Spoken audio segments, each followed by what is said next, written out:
Welcome to the Lent course. I'm going to be reading chapter 2 of our book, Being Disciples by Rowan Williams. Chapter 2 is entitled Faith, Hope and Love. And it starts with this reading from Corinthians. Love never ends. But as for prophecies, they will come to an end. As for tongues, they will cease. As for knowledge, it will come to an end. For we know only in part, and we prophesy only in part. But when the complete comes, the partial will come to an end. When I was a child, I spoke like a child. I thought like a child. I reasoned like a child. When I became an adult, I put an end to childish ways. For now we see in a mirror, dimly, but then we will see face to face.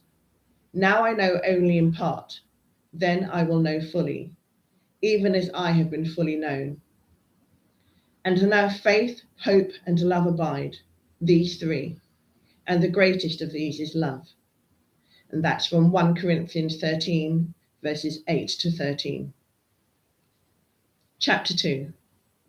Faith, hope, and love, three indispensable qualities in the life of the Christian disciple.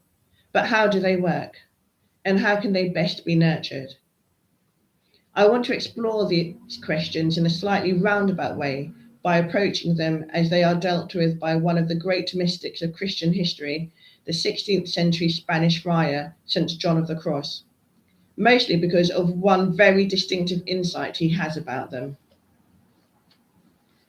Like other theologians of his time, St. John of the Cross takes for granted a picture of the human mind that sees it as working in three basic ways.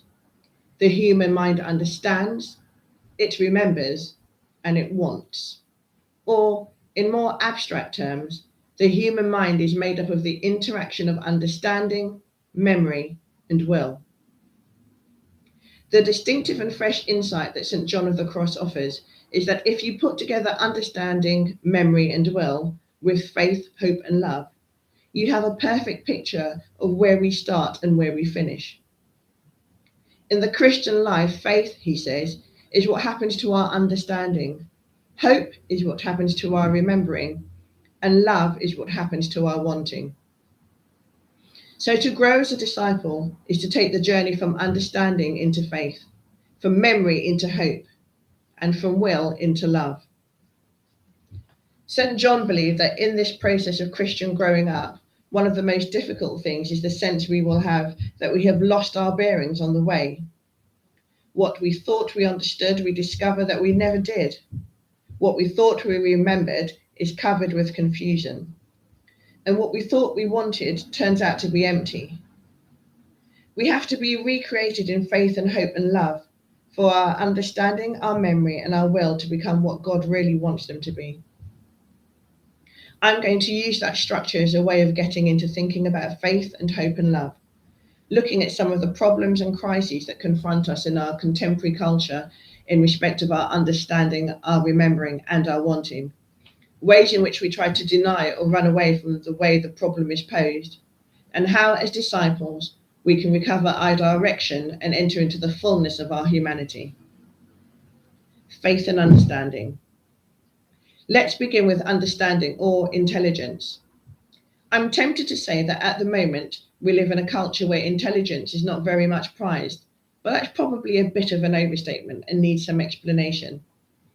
The issue is how we understand things in an environment where we are spectacularly confused about what might be involved in claiming any interest in truth for its own sake. How does intelligence work in a culture where people are constantly asking, what is truth? And is there such a thing? Because traditionally, intelligence has to do with the idea of a fitting or adequate relationship between the mind and what is beyond it. If there is no beyond, there is no fit. And this also means that there are no awkward questions to be asked as intelligence advances, because it doesn't, in any interesting sense, advance and generate new perspectives. These days, we have very often an approach to intelligence or knowledge that treats it in a robustly functional way. Take the kind of official document on the purpose of education that tells us that its primary aim is to make us a more competitive economy. Whatever that is about, I don't really think it's about intelligence. It's an approach that doesn't really seem to prize intelligence in the old sense. It doesn't give much scope for the mind to be stretched and challenged and enriched in completely unpredictable ways. Indeed, in what may be completely unprofitable ways in terms of the visible measures of economic production. Yet, at the same time, we have what we have learned to call the postmodern perspective, in which any one view may be as good as any other, and one person's claim to truth, let alone absolute truth, can be regarded by others as offensive or oppressive. We are in a period that St. John of the Cross might well have described in his characteristic language as a dark night for intelligence.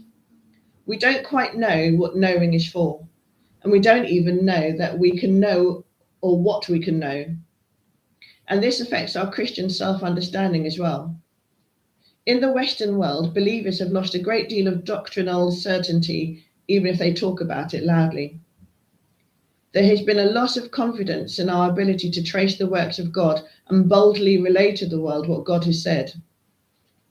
We sometimes deny this by adopting tribal, moralizing, noisy forms of faith, which insist that clarity can be attained and doubt silenced, and which contrast themselves with the general atmosphere of loss of nerve. But these often fail to come to terms with the scale of the cultural change we inherit, and their very insistence becomes an unsettling sign of the new environment. We seem to have lost our bearings. Of course, the church at large continues to say what it has always said in the context of worship, and it reads its Bible faithfully. More than may be realized, this does just go on in countless individual Christian hearts and minds, which is all to the good. And yet, in so much of the perceived and public life of the church, there seems to be a degree of loss of nerve and confidence. Can we really understand God? Can we really expect people to absorb the doctrinal universe with its full and rich pattern that an earlier generation inhabited so much more confidently? But in among all this is also a problem of a loss of confidence in reason in our contemporary world. By that, I don't mean a loss of confidence in rational procedures, so much as a loss of patience with argument, real mutual persuasion, a loss of the idea that by mutual persuasion and careful argument, we might have our minds enlarged to receive more of the truth.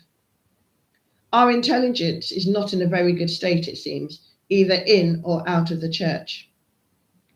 And we have devised a number of quite successful ways of pretending there isn't a problem.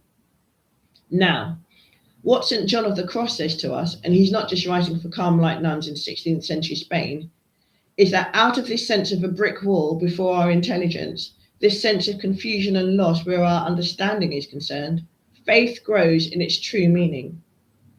It appears not as a system, a comprehensive answer to all our problems. It appears quite simply in the form of dependable relationship. You may not understand or have the words on the tip of your tongue, but you learn somehow to be confident in a presence, another who does not change or go away. You realize that when the signposts and landmarks have been taken away, there is a presence that does not let you go. And that is faith, I would say, in a very deeply biblical sense. Look at the disciples in the Gospels and the number of times they fail to get the point. And Jesus says, don't even you understand? Look at how often they ask the silly questions, the times when they try to turn away, when they manifestly don't know what's going on. But in the great words of Peter in John 6:68, they also say, to whom else can we go? They know that the presence that has called them is dependable, and that while they may be insecure, volatile, and easily capable of betrayal, forgetting and running away, what they confront in the person they call rabbi and master is one who will not go away. The loss of understanding of a clear sense of what we know and how we know is part of the difficult business of learning to question at every level who we are. But we are somehow set free to face all that and live with it by the conviction that we are not let go of. Faith as dependable relationship is something other than faith as a system of propositions or faith as a confidence in my own capacity to master truth. It's much more a confidence that I can be mastered by truth, that I can be held even when I don't feel I can hold on. If my relationship with the living truth is initiated and sustained by God's faithfulness, not mine, it is dependable. But recognizing that requires me to step back from confidence in my own resources. So in our age and in the age that lies ahead, the faith that we as Christians proclaim will need to be not a clever system, but the possibility of a dependable relationship. We need to point quite simply to the God who does not let go, to the Christ who does not run away. And here's the rub. We ourselves need to be dependable people in dependable relationship, who are there for those who feel abandoned and those who don't know who and where they are. By our faithfulness to the lost, the suffering and the marginal, we begin to show what it is to have faith in the one who doesn't let go.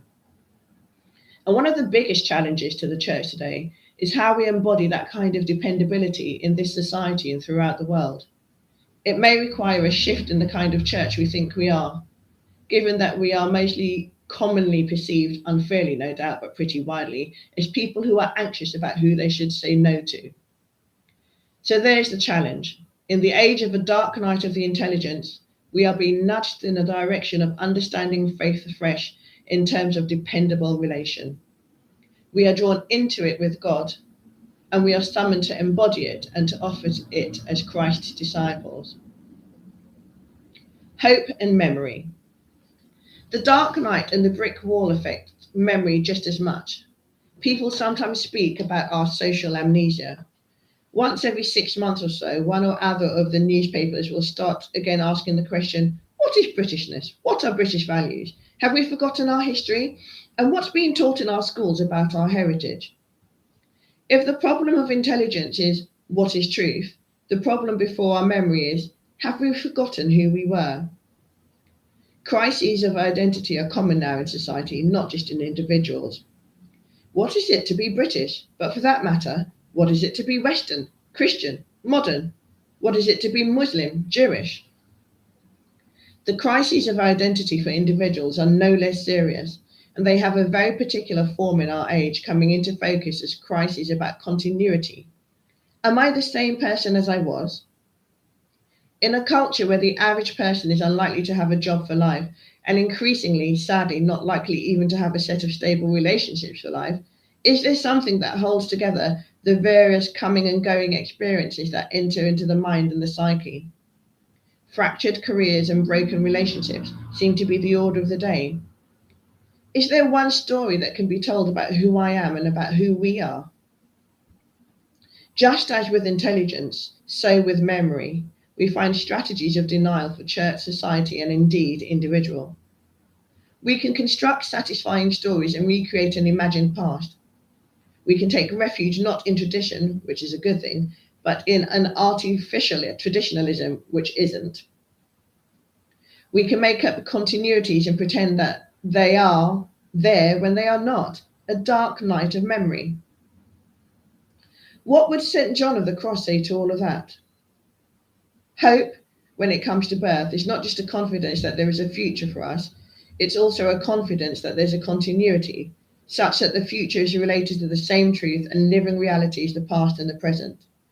Hope, like faith, is hope in relation to that which does not go away and abandon, relation to a reality that knows and sees and holds who we are and have been.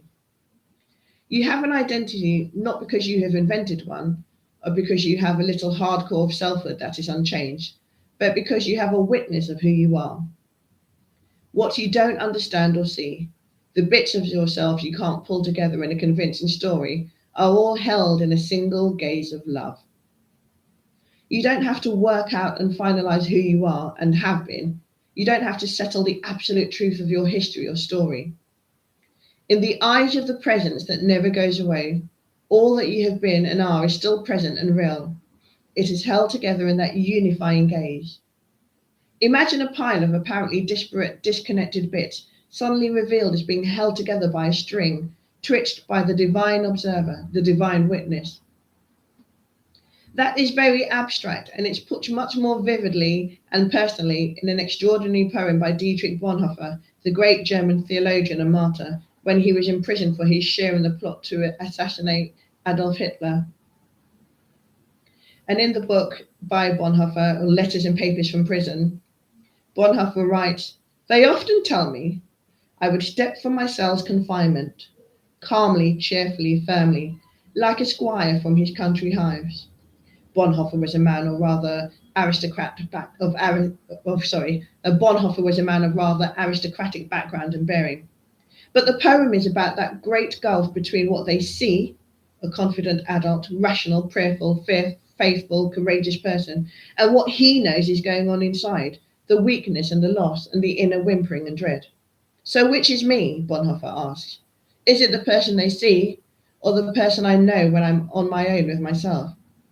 And his answer is surprising and blunt. I haven't got a clue. God has got to settle that. I don't have to decide if I'm really brave or really cowardly, whether I'm really confident or really frightened, or both. Who I am is in the hands of God. And that, I would say, is the hope that St. John of the Cross might be talking about. It goes beyond the assumption that I am only what I see or know. It tells me that I am more than I realize in the eyes of God, for good or ill. It tells me to hope in what is unseen, a good biblical phrase, in the one who doesn't need to be told about how human beings work, because he knows the human heart. John 2:25. Hope then is not simply confidence in the future. It is confidence that the past, present, and future are held in one relationship, so that the confusions about memory, who were we, who was I, who am I, and who are we, become bearable because of the witness in heaven, a witness who does not abandon. This suggests that the church needs to be marked by profound patience, patience with actual human beings in their confusions and uncertainties, patience in an environment when so much seems to be unclear and in danger of getting lost. Patience in the sense that we realize it takes time for each one of us to grow up into Christ. And if it takes time for us, then it takes time for the body, the community, to grow overall. Hope and patience belong together.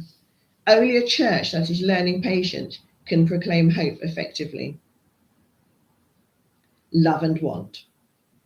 And then, what about what we want? What about the will? In our culture, we talk a great deal about choice. Sadly, what we often mean is not a great deal more than might be called the supermarket shelf choice. There are a lot of things out there, and I'm free to decide which I want.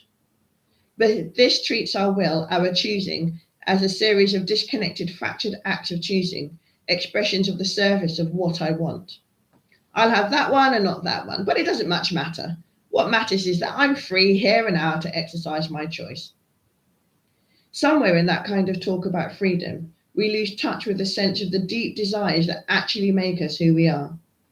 We lose touch with the sense that there is a current in our lives moving towards a goal. In a strange way in this society, we have underplayed the reality of eros.